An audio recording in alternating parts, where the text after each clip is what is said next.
صلی اللہ علیہ وسلم کی سیرت طیبہ کے سلسلے میں قوم کے نونہالوں کے لیے سیرت طیبہ صلی اللہ علیہ وسلم کے سلسلے میں بیانات کا سلسلہ جاری ہے۔ آج 13ویں حصے کا بیان جاری کیا جا رہا ہے۔ صرف اس میں ایک ہی موضوع ہے اور برائیوں کا اندھیرا۔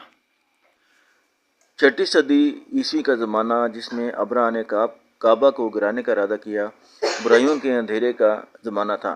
دنیا کے کسی ملک میں بھی اسلام باقی نہ رہا تھا، اگرچہ پہلے پیغمبروں کی تعلیم کا تھوڑا بہت اثر کچھ نیک لوگوں کے اندر موجود تھا، لیکن ایک خدا کی خالص فرما برداری جس میں کسی دوسرے کی فرما برداری شامل نہ ہو، ساری دنیا میں کہیں نہیں پائی جاتی تھی۔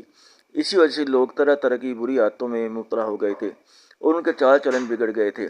پہلے پیغمبروں پر خدا کی طرف سے جو کتابیں اتری تھیں، ان میں سے کتنی کتابوں کا تو نام و نشان باقی نہ رہا تھا، اور جو کتابیں باقی تھیں وہ بھی اپنی اصلی حالت میں نہ تھیں، کیونکہ ان کے ماننے کا دعویٰ کرنے والوں نے اپنی پسند کے مطابق ان میں تبدیلیاں کر دی تھیں۔ بڑے بڑے ملکوں میں لوگوں کی حالت یہ تھی کہ ایران میں آگ کی پوجا کی جاتی تھی۔ ہندوستان کے لوگ ہوا، پانی، آگ، سورج اور دیوی دیوتاؤں کو پوجتے تھے۔ اپنے دیوی دیوتاؤں کے انہوں نے کروڑوں بت بنا رکھے تھے جن سے وہ مرادیں مانگتے تھے۔ ذات پات کی تفریق کا زور تھا، شراب پینے اور جوا کھیلنے کا عام رواج تھا۔ چین اور کئی دوسرے ملکوں میں گوتم بدھ کے بت بنا کر پوجے جاتے تھے۔ ان ملکوں کے لوگوں نے اور بھی بہت سے بت بنا رکھے تھے، کسی سے اولاد مانگتے تھے، کسی سے دولت اور کسی سے بارش۔ ان میں جادو ٹونے اور بہت سی دوسری بری رسموں کا رواج بھی تھا۔ فلسطین، عرب اور کچھ دوسرے ملکوں میں یہودی بھی موجود تھے۔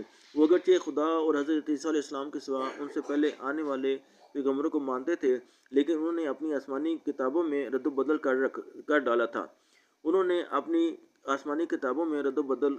تھا۔ اور ان کے اخلاق میں سخت بگاڑ پیدا ہو گیا تھا۔ دولت جمع کرنے کا لالچ ان میں حد سے زیادہ بڑھ گیا تھا، اور اس کام کے لیے وہ جھوٹ، دغا بازی اور فریب، ہر چیز کو جائز سمجھتے تھے، سود کھاتے تھے اور فیصلہ کرتے وقت انصاف سے کام نہیں لیتے تھے، امیر اور طاقتور لوگوں سے رعایت کرتے اور غریب اور کمزور لوگوں پر سختی۔ یورپ کے کئی ملکوں کے لوگ بالکل اجڑ اور وحشی تھے۔ ان میں سے بعض کا کوئی دین مذہب نہیں تھا اور بعض بتوں کی پوجا کرتے تھے۔ مصر، روم، شام، یمن اور کئی دوسرے ملکوں میں عیسائیت کا زور تھا، لیکن عیسائیوں نے بھی اپنی آسمانی کتاب انجیل میں رد و بدل کر ڈالا تھا۔ وہ ایک کی بجائے 3 خدا مانتے تھے اور حضرت عیسیٰ علیہ السلام کو خدا کا بیٹا کہتے تھے۔ بہت سے عیسائی حضرت مریم علیہ السلام اور حضرت عیسیٰ علیہ السلام کے بت اور تصویریں بنا کر ان کو پوجتے تھے۔ انہوں نے کئی حرام چیزوں کو حلال بنا لیا تھا اور بے شمار برائیاں ان میں جڑ پکڑ گئی تھی۔ عرب کے لوگوں کی حالت اس زمانے میں عجیب تھی۔ گندمی رنگ، اونچی پیشانی، مضبوط جسم، سیاہ آنکھوں اور تیز نظر آنے والے یہ لوگ بڑے بہادر، مہمان نواز، آزادی پسند، دریا دل اور بات کے پکے تھے۔ ان کا حافظہ بہت مضبوط تھا اور وہ شعر و شاعری کے بہت قدردان تھے۔ اپنی زبان عربی پر ان کو اس قدر فخر تھا کہ دنیا کے دوسرے ملکوں کے لوگوں کو وہ گونگا کہتے تھے، لیکن ان خوبیوں کے ساتھ ان میں دنیا بھر کے ملکوں اور قوموں کی برائیاں بھی جمع ہو گئی تھیں۔ اس وقت عرب کی آبادی چند لاکھ سے زیادہ نہ تھی۔